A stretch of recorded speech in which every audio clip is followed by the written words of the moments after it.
नमस्कार दोस्तों, स्वागत है आपका आज के मुख्य समाचार में, जिसमें सबसे पहली और बड़ी खबर में आपको बताएंगे कि मतदान से पहले ममता बनर्जी ने कार्यकर्ताओं को किया बंगाल में अलर्ट।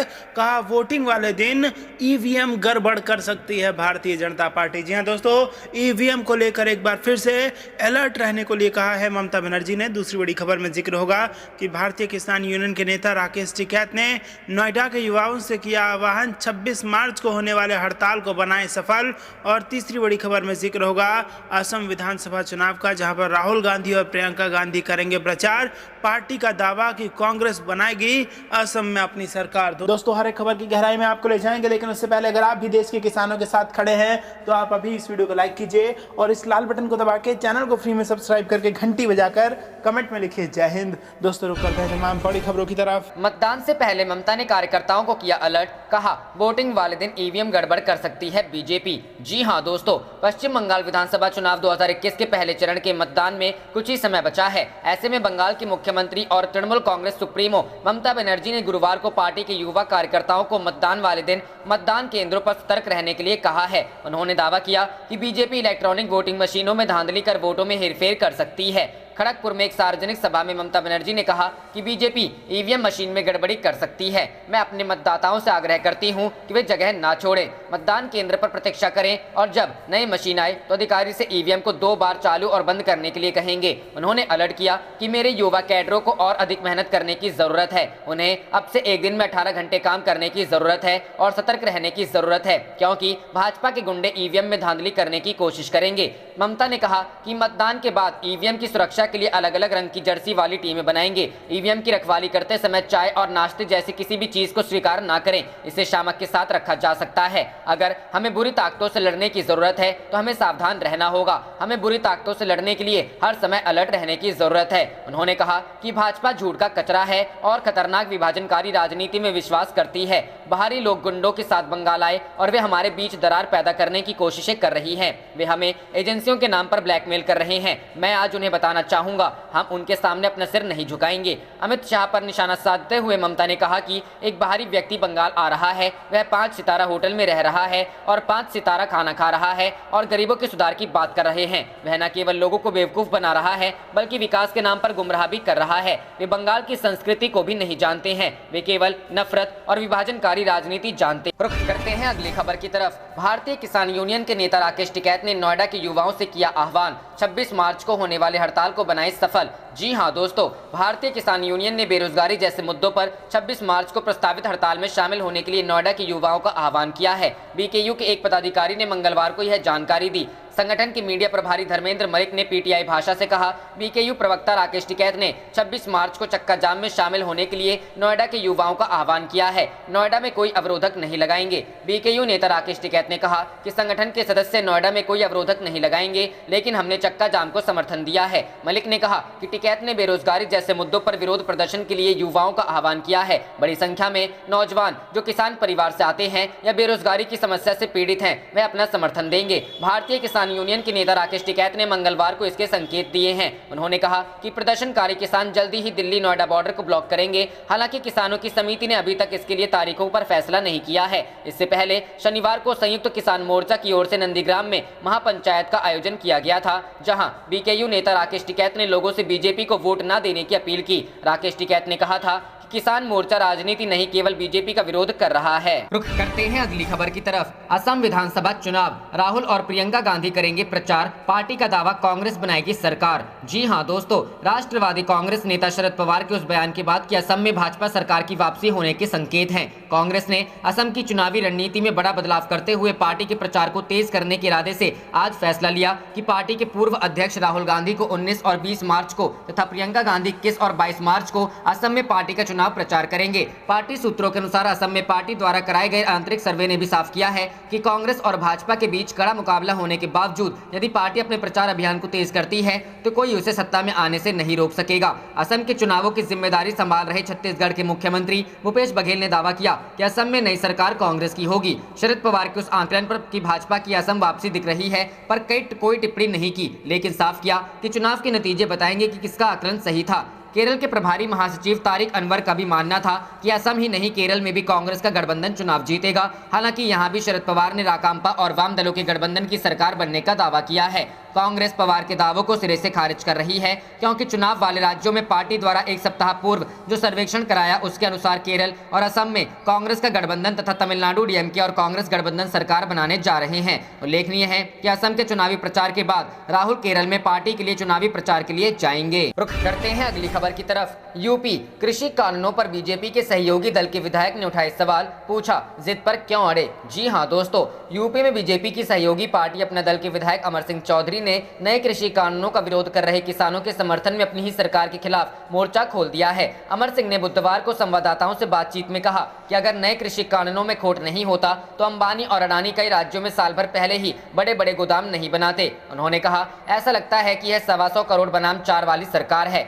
4 उद्योगपति नाराज ना हो, जनता और किसान नाराज हो जाएं तो कोई बात नहीं, उनको तो जैसे तैसे बहला फुसलाकर सरकार तो बना ही लेंगे। अपना दल विधायक ने कहा कि साल 2014 के लोकसभा चुनाव में जनता ने बीजेपी को बहुमत दिया और उसके बाद 2019 में लोकसभा चुनाव में पहले से कहीं ज्यादा बढ़कर समर्थन दिया। उन्होंने आगे कहा कि पहले जो किसान आय दोगुनी होने के वादे से खुश होकर बीजेपी को सत्ता में लाए थे, वे अब नए कृषि कानूनों को जबरन थोपे जाने के बाद सरकार से नाराज हो चुके हैं। विधायक ने पूछा कि आखिर क्या वजह है कि बीजेपी नए कानूनों को लागू करने की जिद पर अड़ी है। चौधरी ने आगे कहा कि अंबानी और अडानी जैसे बड़े उद्योगपतियों द्वारा पानीपत से लेकर गुजरात तक बड़े बड़े गोदाम बनवाए जाने की वजह से किसानों के मन में आशंका है कि उनकी जमीन पट्टे पर ले ली जाएगी और खुद उन्हें बंधुआ मजदूर बना दिया जाएगा, लेकिन सरकार इन आशंकाओं को दूर नहीं कर रही। रुख करते हैं अगली खबर की तरफ। 3 चुनावी रैलियों में ममता की भाजपा को चेतावनी, बंगाल जीतने के बाद दिल्ली की ओर कूच करेंगे। जी हां दोस्तों, बंगाल की मुख्यमंत्री व तृणमूल कांग्रेस सुप्रीमो ममता बनर्जी ने गुरुवार को पश्चिम मेदिनीपुर जिले में 3 चुनावी रैलियों को संबोधित करते हुए एक बार फिर भाजपा के खिलाफ हुंकार भरी। ममता ने भाजपा पर आरोप लगाते हुए कहा कि परिवर्तन उनका नारा था जिसे विपक्षी पार्टी ने कॉपी कर लिया है। उन्होंने भाजपा को चेतावनी दी कि बंगाल विधानसभा चुनाव जीतने के बाद वो दिल्ली की तरफ कूच करेंगी। इसके साथ ही ममता ने कहा कि मैं एक बाघ की तरह हूं और मैं अपना सिर कभी भाजपा के सामने नहीं झुकाऊंगी, मैं केवल जनता के सामने अपना सिर झुकाती हूं। उन्होंने भाजपा पर महिलाओं व पिछड़े वर्ग के लोगों के साथ अत्याचार करने का भी आरोप लगाया। खड़गपुर के पास कलाईकुंडा में एक चुनावी रैली को संबोधित करते हुए मुख्यमंत्री ने कहा,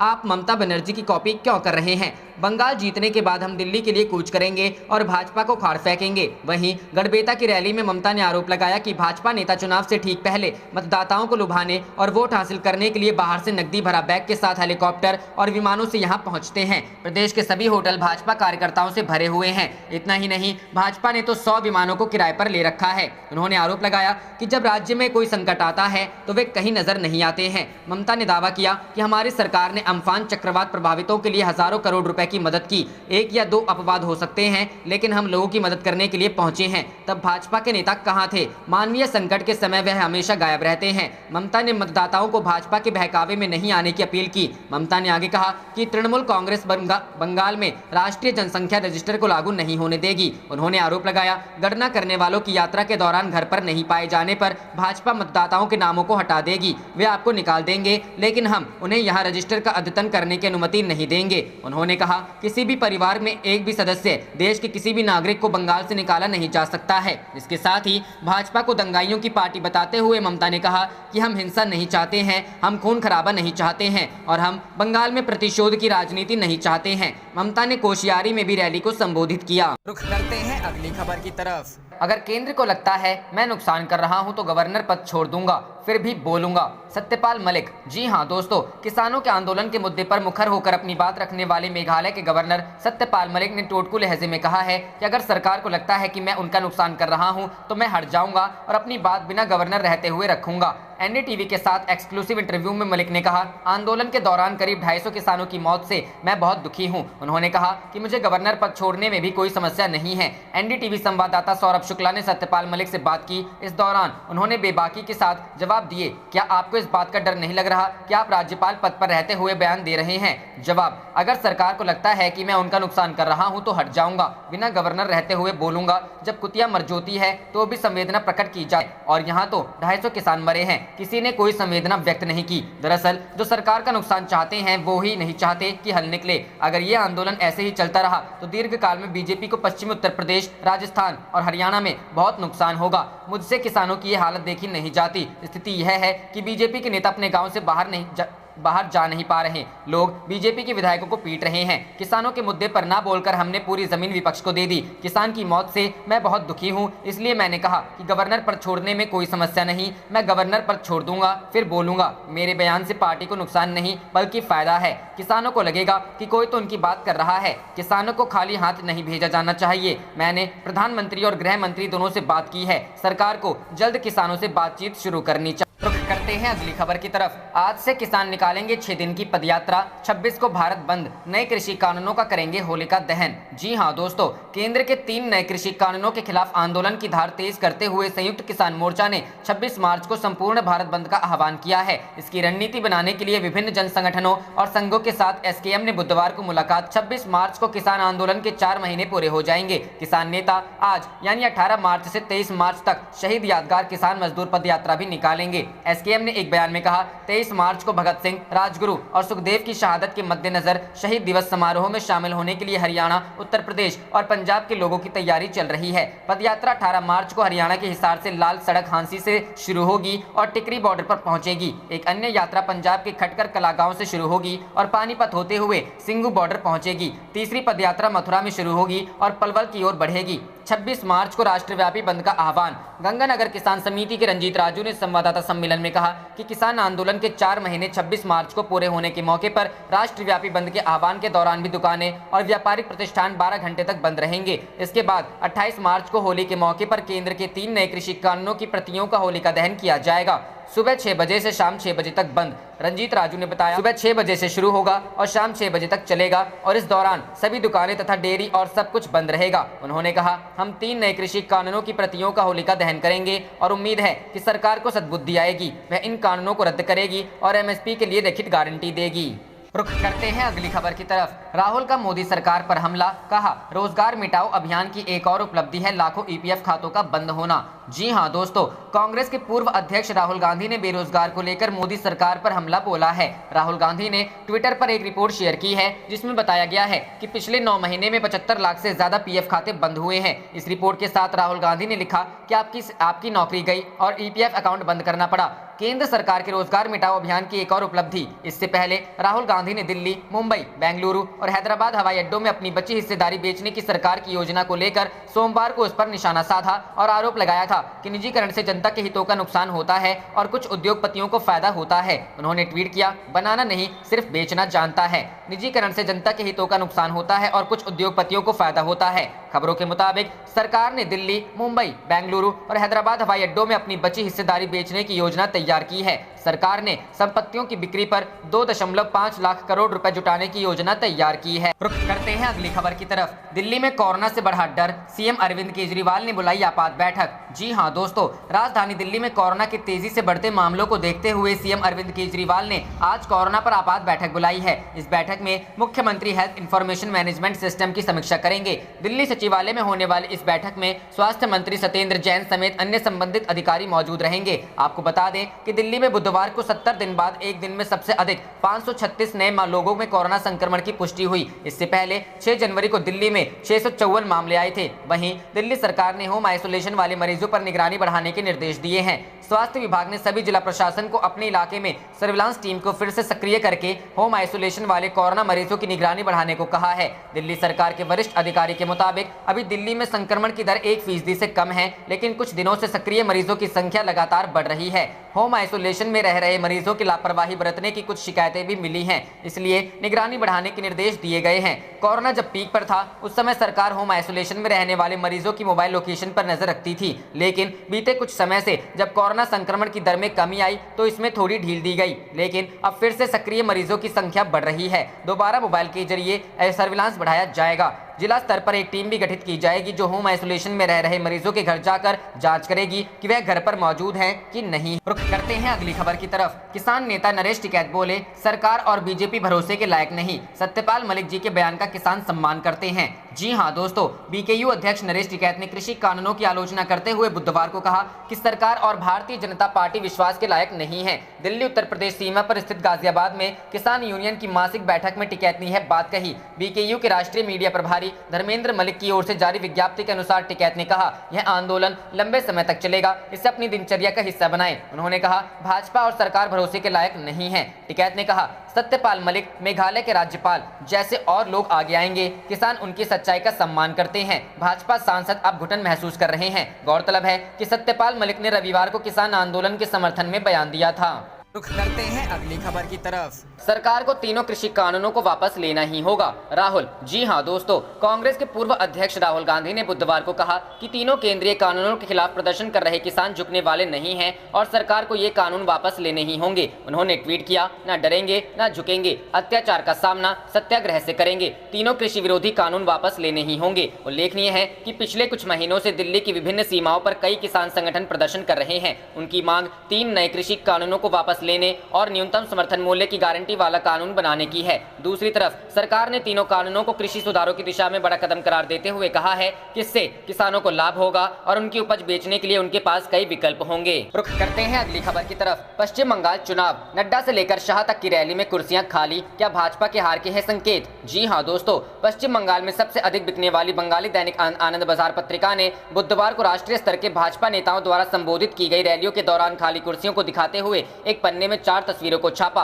खाली पड़ी कुर्सियों ने वास्तविक तौर पर पश्चिम बंगाल चुनाव में एक बहस को छेड़ दिया है। राजनीतिक पंडितों ने कुछ डाला है कि क्या ममता बनर्जी शासन को पटखनी देने की उम्मीद वाले पैठी भाजपा ने उस गति को खो दिया है जिसमें वो मस्त थी। पिछले कुछ दिनों में देखें तो सलबोनी में केंद्रीय मंत्री स्मृति ईरानी और पश्चिम मिदनापुर जिले के गोलटोर में राजनाथ सिंह, पूर्वी मिदनापुर जिले के एगरा में नितिन गडकरी ने चुनावी जनसभा को संबोधित किया। वहीं उत्तर प्रदेश के मुख्यमंत्री योगी आदित्यनाथ ने पुरुलिया, बांकुड़ा और पश्चिम मिदनापुर में रैलियों को संबोधित किया, जबकि बांकुड़ा जिले के बिशनपुर में भाजपा के राष्ट्रीय अध्यक्ष जेपी नड्डा ने रैली को संबोधित किया है। लेकिन इन दिग्गजों की जनसभा में बहुत कम उपस्थिति देखने को मिला है। खाली पड़ी कुर्सियों की तस्वीरें सोशल मीडिया पर जमकर वायरल हुई हैं। तृणमूल कांग्रेस के समर्थकों ने भी वामपंथी दलों की तरह उन्हें सोशल मीडिया पर साझा किया है। इसके जरिए भाजपा विरोधियों ने सत्ता के सपने देख रही पार्टी को संभावनाओं के बारे में बताया है। इसे बंगाली मीडिया, प्रिंट, इलेक्ट्रॉनिक और डिजिटल दोनों में रिपोर्ट की गई है। यहाँ तक कि झारग्राम जिले में केंद्रीय गृह मंत्री अमित शाह की रैली आयोजित की गई, जिसमें बहुत कम लोगों ने हिस्सा लिया। शाह कार्यक्रम स्थल पर नहीं पहुंचे और पार्टी ने उनके हेलीकॉप्टर में तकनीकी खराबी होने का हवाला दिया। उसके बाद शाह ने वर्चुअल स्पीच दिया। टीएमसी ने भी जल्दी में सवाल उठाया कि खाली पड़ी कुर्सियों की वजह से शाह के हेलीकॉप्टर की लैंडिंग नहीं हुई। विरोधियों ने दोनों को जोड़ते हुए भाजपा पर सवाल उठाए। तो क्या बीजेपी हार गई है? ये सवाल अब जोरों से तूल पकड़ने लगे हैं, क्योंकि एक तरफ बंगाल के जिलों में रैलियों में लोगों की अनुपस्थिति और दूसरी तरफ पार्टी के भीतर टिकट को लेकर असंतोष, 2 मोर्चों पर भाजपा संघर्ष कर रही है। वहीं भाजपा के कार्यकर्ता राष्ट्रीय नेतृत्व की पसंद से उतारे जा रहे उम्मीदवारों को लेकर कई जिलों में प्रदर्शन किया है, विशेष रूप से जो अन्य दलों से आए थे, और यहाँ तक कि पार्टी कार्यालयों में भी कार्यकर्ताओं द्वारा बर्बरता की गई है। रुख करते हैं अगली खबर की तरफ। भारत बंद के साथ आंदोलन तेज करेंगे किसान, नए कृषि कानूनों को करेंगे होलिका दहन। जी हां दोस्तों, किसान नेताओं ने 26 मार्च के अपने संपूर्ण भारत बंद से पहले बुधवार को कहा कि वे केंद्र के नए कृषि कानूनों के खिलाफ आंदोलन तेज करने की तैयारी कर रहे हैं। किसान आंदोलन के 4 महीने 26 मार्च को पूरे होने के मौके पर राष्ट्रव्यापी बंद के आह्वान के दौरान भी दुकानें